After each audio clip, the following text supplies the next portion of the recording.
Mask এবং latest যেই অর্ডারটা ইস্যু হয়েছে গভর্নমেন্টের তরফ থেকে সেটাকে অন দ্য গ্রাউন্ড ইমপ্লিমেন্ট করার জন্য আমরা 100% অ্যাকশন প্ল্যান করেছি এবং আপনারা ইতিমধ্যেই দেখতে পেয়েছেন আমরা সেটা ইমপ্লিমেন্ট করছি অন দ্য গ্রাউন্ড।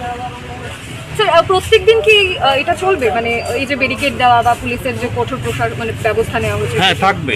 অর্ডার যেরকম হয়েছে সেরকমভাবে থাকবে, সেটাকে আমরা ইমপ্লিমেন্ট করব।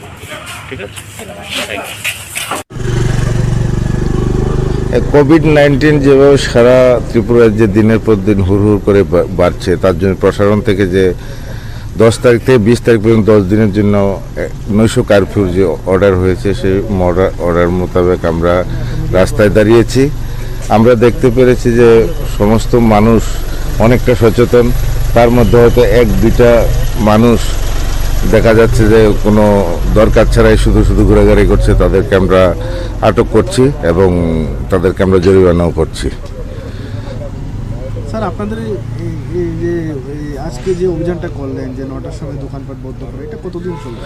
সেটা তো 10 তারিখ থেকে 20 তারিখ পর্যন্ত যে প্রশাসন থেকে যে অর্ডার আমরা 20 তারিখ পর্যন্ত প্রত্যেক দিনে করতে থাকবো। নাকা চেকিং এর বিষয়টা কি রয়েছে?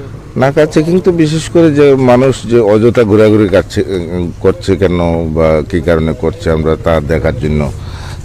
এখন দেখা গেছে ম্যাক্সিমাম দোকানে বদ্ধ হয়ে গেছে এবং মানুষও খুব সচেতন, মানুষ ঘোরাঘুরি করছে না। তার মধ্যে যারা অযথা ঘোরাঘুরি করছে তাদেরকে আমরা শুধু আটক করছি এবং জরিমানা করছি। এখন পর্যন্ত কতজনকে আটক করলেন? আমরা এই পর্যন্ত 18 জনকে আমরা আটক করেছি এবং তাদের থেকে আমরা জরিমানাও করেছি।